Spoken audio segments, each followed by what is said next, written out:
Hi there. I am joined this afternoon with Jess, who is the Programme Lead for the Tailored Talent Programme at Westpac. Thank you for joining us this afternoon, Jess. Thanks, Julie. Good to be here. So, Jess, Westpac committed to the initial Tailored Talent Programme back in 2017, and it was a highly successful programme within Westpac. Can you tell me a bit about why Westpac went about initiating or why they committed to the Tailored Talent Programme, and what was the sort of objective? What was the reason for Westpac to actually engage in this type of recruitment programme? Yeah, absolutely. So, I've been lucky enough to be taking on the Tailored Talent Program for its second iteration. My colleague Rach Ranton kicked off our initial pilot, as you say, back in 2017. And the idea of the program was to really reinvent how we recruit so that we can allow more people with autism to make it through our recruitment process. So outside of this program, we run a pretty traditional recruitment process, face-to-face interviews, your culture fit, psychometric assessments, which we know may cause a bit of a barrier for people with autism to actually make it into Westpac. So we wanted to ensure that we had a unique approach to get people to demonstrate their capabilities in a style and a preference, in a way that actually suits their style and their preference. Yep. And so as part of that work within Westpac, doing recruitment differently, given how we know business, businesses don't like to change up what they do very regularly. If there's a tried and tested or a fixed way of doing things, most businesses tend to stick to the way that they've always done it and the way that is the most efficient way of working. So were there any challenges or any obstacles that you had to overcome around engaging stakeholders or managers and sponsors within your business to get the programme across the line? Yeah, absolutely. I think, as you say, without having the comfort of the traditional recruitment approach, there's definitely some hesitance from a hiring manager perspective of how do I know I'm going to get the right talent. So I think this is where the Tailored Talent Program is really unique. It's using Specialisterne approach to workshop and simulated learning opportunities to really allow us to see the full potential of a candidate. So rather than asking them in an interview how they're going to perform, we actually get them to perform, and hiring managers can see what they're capable of. And the great thing was Specialisterne provided us a lot of detail and evidence about how each candidate was performing throughout that assessment centre. So hiring managers actually felt really confident that they had all the information that they needed to make a good decision about hiring. And we've had some really great participants come into the business as a result of that. I think the second thing is having executive sponsorship at the very top of the organisation. So for the second iteration of this program, Craig Bright, who's our Chief Information Officer, and also the executive sponsor of ABLE, our employee action group for disability and accessibility. He's not only the face of the program from an executive point of view, but he's also putting up funding and headcount towards sponsoring the program at a leadership level. And that sends a really, really good message across the organisation. Oh, absolutely. I think that what we've seen, that the sort of key to success is having an executive sponsor. If you have an executive sponsor from that top level that can actually endorse or support a project from the start, then that actually sort of filters down through the organisation. If you try and do it from the bottom up, it doesn't quite have the same impact. It's about making sure that you're targeting all levels of business. So Jess, Westpac worked really closely with Specialisterne from the inception of the Tailored Talent Programme, from the design stage all the way through to the assessment stage and the actual work, integration and transitioning onboarding. How important do you feel that involvement of Westpac in working in the co-design together and planning was to the success of the programme? I think it's exceptionally important. think we learned from the first program that the more leaders got involved with the process, the better outcomes they were going to get. The more exposure they got to candidates, the better they were able to make decisions about who was going to fit within their business. And we actually didn't see the level of involvement in the first program that we would have liked to. So I've spent a lot more time this time around upfront getting commitment from the business leaders to firstly secure the headcount and funding for the program and their involvement across that entire assessment and workshop component, and not just kind of stand and deliver something, but actually make it really interactive so that they're getting involved with candidates and giving them the opportunity to show them what they're capable of. And I think that's going to work really well, because the leaders are going to be able to see their candidates and make a good hiring decision based on that. But the candidates, it's really important for them to be able to see what the type of work and what kind of leaderships they're going to be involved in when they come on to work at Westpac. And I think for leaders, this is a different type of approach to recruiting people. So I don't think they knew how they should best be involved without having, your typical face-to-face interviews or, seeing the results of a culture fit assessment or something like that. They didn't actually know. So we see it as our role to really educate them on how they can get involved and how they can make it and interact with people to get the best out of the whole process. Yeah, and that's absolutely where you're going to get the culture change. So that's great that you're doing that. So in that first tailored program, you hired a number of individuals across a range of roles, predominantly within the IT and tech areas of your business.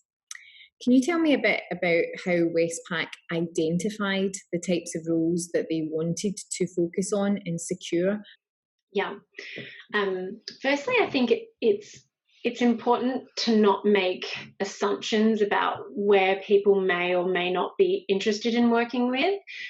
Obviously, there's a lot of research to suggest that technology-based roles tend to be a good fit for people with autism, and I think Specialisterne helped to reinforce that for us. But it also gave us guidance around generally the type of work activities, the type of work environment where people with autism tend to thrive. So rather than, obviously we've got, executive sponsorship from our group technology area, but we wanted to really widen the net. So in the first program, we actually did a very big marketing campaign out to the organisation, and we asked parts of the business to opt in. And we had some successes in getting areas outside of group tech in through that way. For the second intake that we're currently about to run, I've gone out to our General Manager Inclusion and Diversity Working Group. So this is a forum that is purely focused around inclusion and diversity at Westpac, and every division within Westpac has a General Manager representative at that forum. I essentially went out and I told them about the great results from the first program, the types of capabilities, and Specialisterne helped me to describe what are the types of work activities, the type of environment in which people on the autism spectrum thrive. And then I've left it up to those business areas to look within their business and say, do we have suitable roles for this program?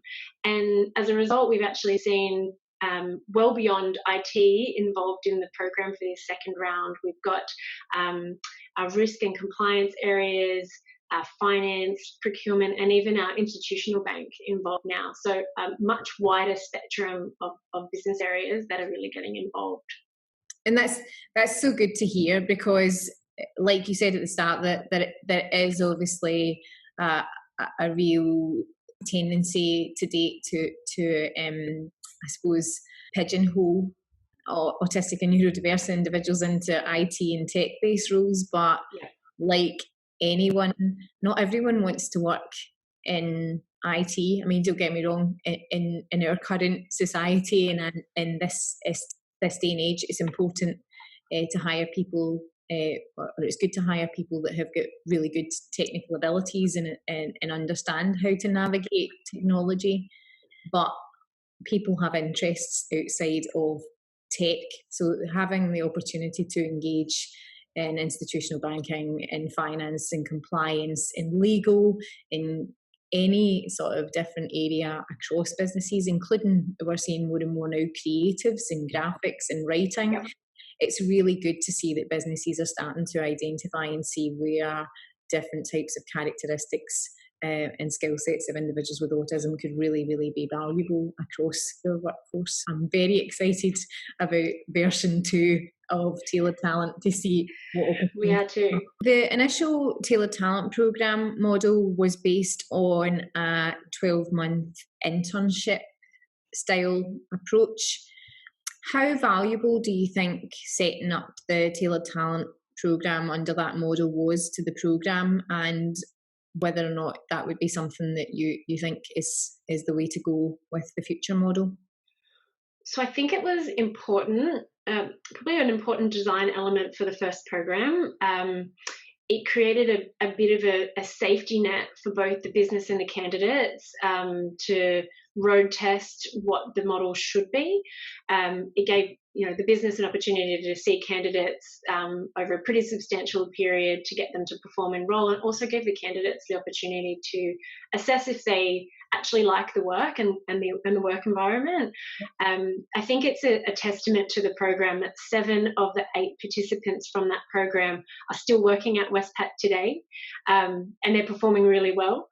So only one program participant opted out of the program after that 12-month period, and that was to return back to study. So we see that that's a really strong result for the program. And I think for the second program intake, I'm actually encouraging the business to move away from that internship model. We're definitely not marketing it as an internship.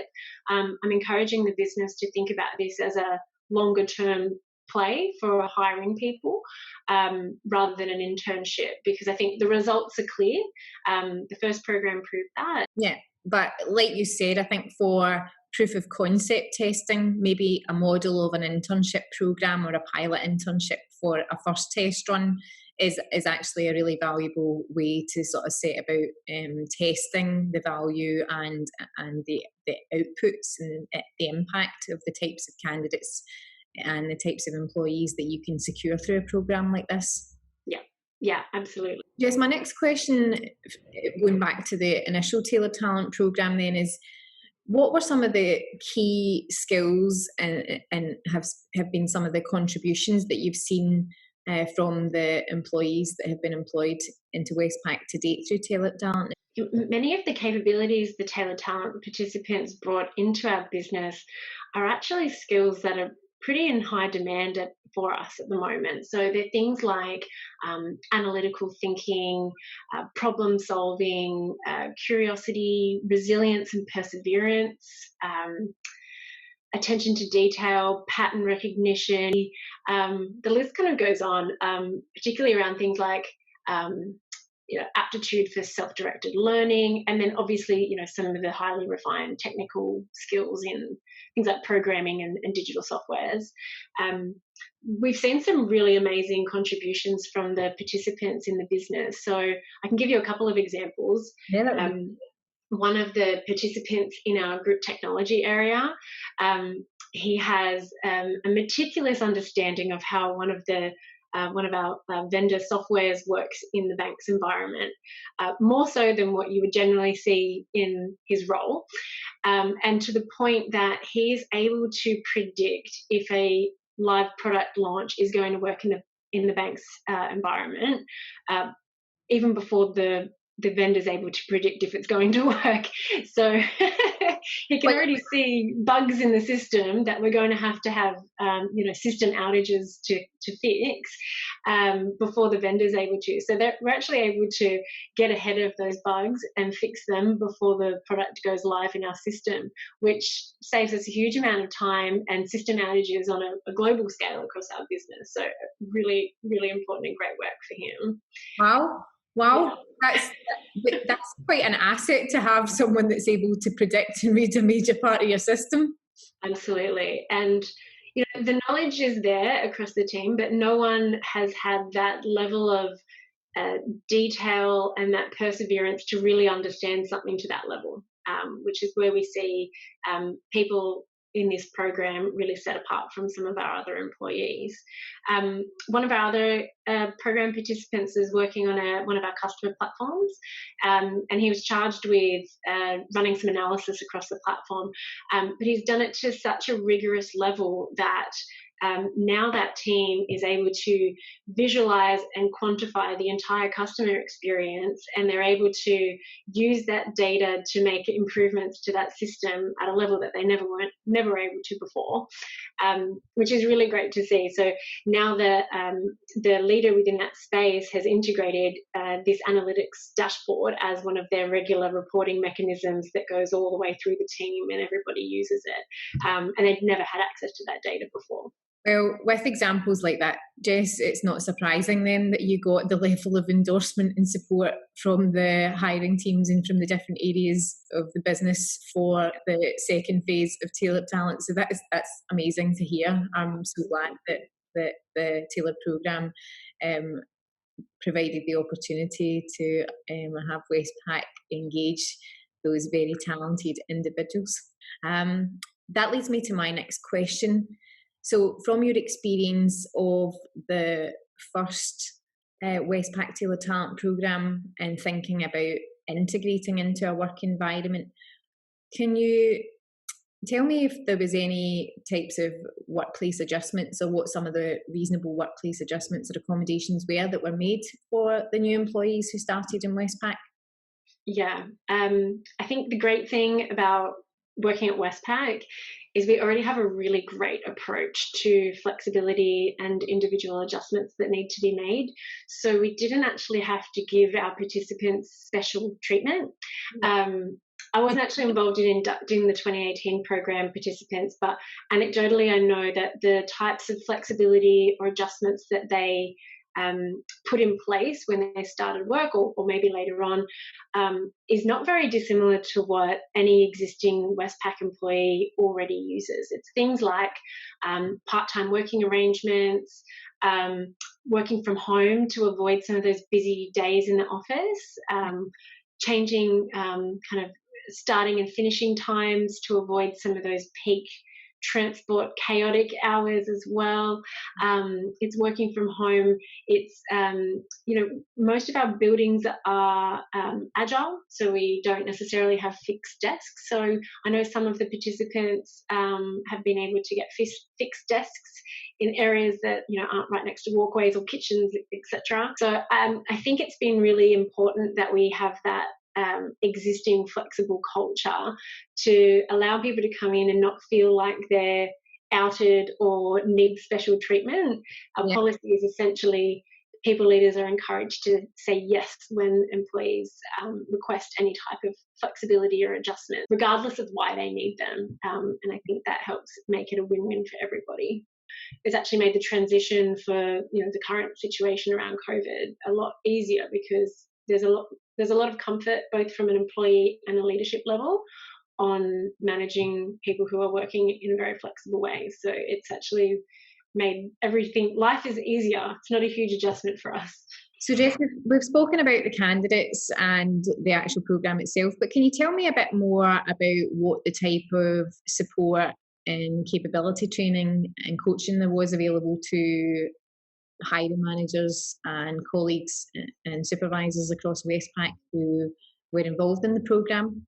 Yeah, absolutely. So as we've mentioned a little bit before about getting leaders involved in the early stages of the program and making sure that that involvement streams right through that assessment centre process. We also engage with Specialisterne to run awareness and readiness training one-to-one with the people leader for the participant that's going to be starting in their business, and also for their broader team. So there's a support network for every participant that involves their people leader, There's a buddy that they're assigned to within their team to help them with their, navigate the day-to-day. They're assigned with mentors across the business, the program team, a broad array of people who are involved, but we also want to raise awareness around how you can be supportive of your neurodiverse colleagues for everyone across the workforce. So we've run a couple of sessions now of Specialisterne autism awareness training to really just help lift the capability of everyone in the organisation, but particularly those within that network of the participant who's coming into the business. We think it's really important, not just for that direct network of the participant, but also for the broader organisation. So we recently released an online learning package on our on Learning Bank, our online learning platform, about autism awareness, and we've had some really great feedback from people. It's accessible for the entire organisation to get online and do it, and we've had some really great feedback from people. There's one document on there which is 7 tips for supporting your neurodiverse colleague, and they said it's so simple, it really helps me to understand what I can do to be supportive. Yeah, no, that is a very good tool. That's a good tool to use. Yeah, that's right. And it's the same for all of our diversity-based programs that we run. We run programs for getting female leaders into the organisation, Aboriginal and Torres Strait Islander hiring programs, hiring for veterans. We've got our disability internship programs. We have a whole plethora of these programs that we put in place because we need to be intentional to make a step change. But we'd love to have these programs to not exist and our culture just thrives and brings people in and makes us, but we know that that's not possible right now. Yeah. Well, practical observation of skill sets is a very good way to do that. Oh, I know, amazingly. So, Jess, obviously we're on version 2.0 and the Tailored Talent version 1 was a really successful program, in fact an award-winning program, but like any pilot there'll obviously be learnings that can be taken away. Could you give me some of the key sort of findings perhaps, or an overview of the learnings that you had from the Tailored Talent program 1?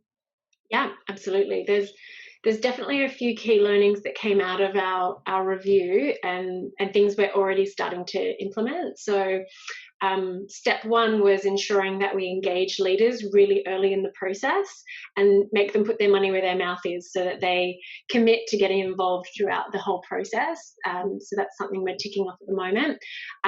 In the first program, I guess the leaders didn't exactly know what they were getting in for. So we had a number of the leaders who opted to hire participants into their business, but sort of more generally, like they wanted to create roles for the individual based on their strengths, which I think is great because it means that they've helped and they have molded these great roles around the individuals and they're working to their strengths. But rather than having an existing role that they were hiring into. So one of the big challenges for that is it created heightened anxiety for people because they didn't feel that they had enough clarity around the role and their performance expectations early on. So what I've done this time is when I first engaged leaders, I actually got them to identify the role that we're going to be hiring for.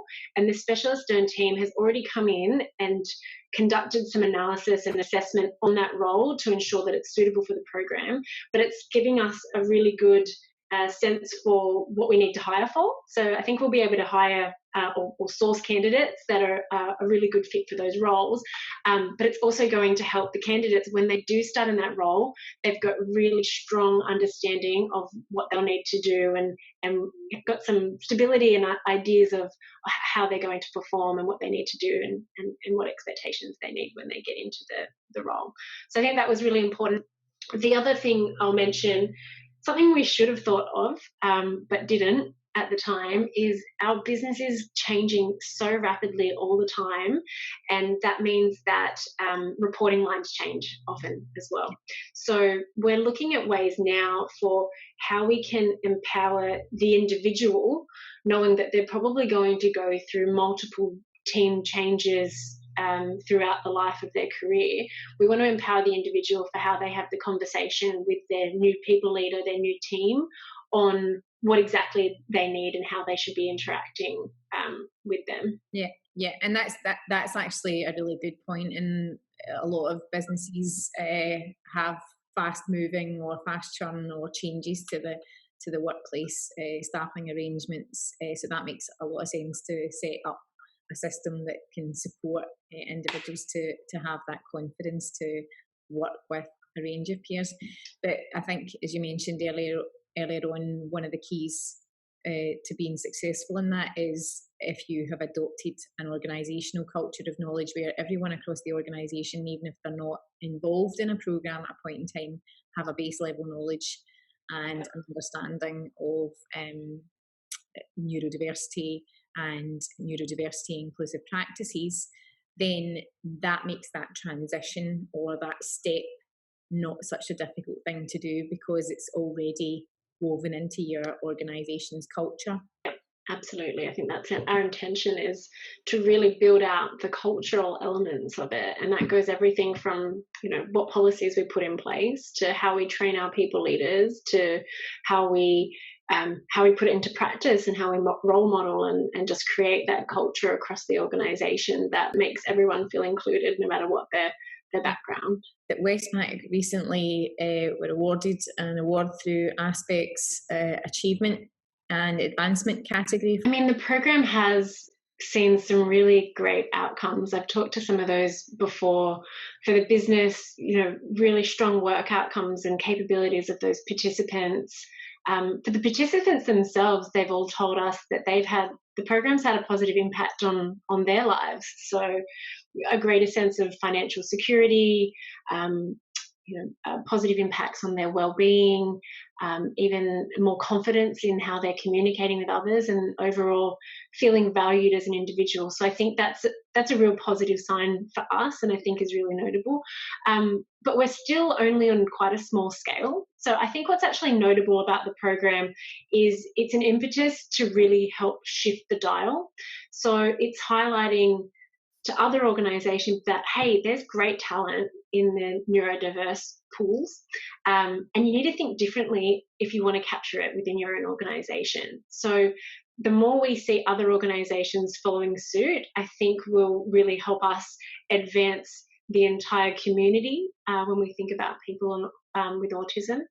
And for that community, everyone, our whole workforce, our whole customer base, so many people have some experience with autism, whether it's a family member, a relative, a friend, or even themselves. So I think it's just really reassuring to people that there are real meaningful career opportunities for people with autism. Yeah. And it's up to organisations as large as Westpac to be starting to really shift the dial and show the community at large that we are thinking differently about how we get the right talent into our organisation. Because if other businesses are looking to embark on or engage in this type of programme, what would be some of the advice or some of the information that you would want to share with them up front so that they can have some food for thought?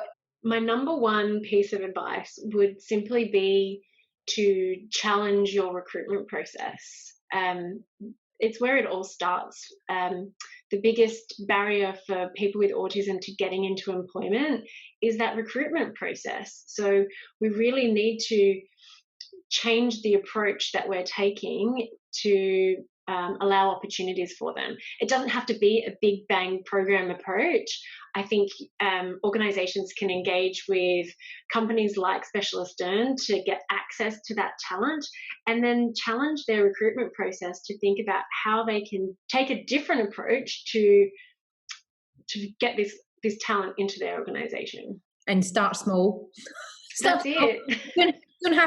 You don't have to go all in. You can start small, test the water, but actually try something different. That's the first thing. So that's really great. That a great piece of advice for any business. I think that you've got to put it out there and try something new. Yeah, you've got to start somewhere. Yeah. So thank you so much for that, Jess, and thank you so much for joining me this afternoon. Thank you. Thanks for having me.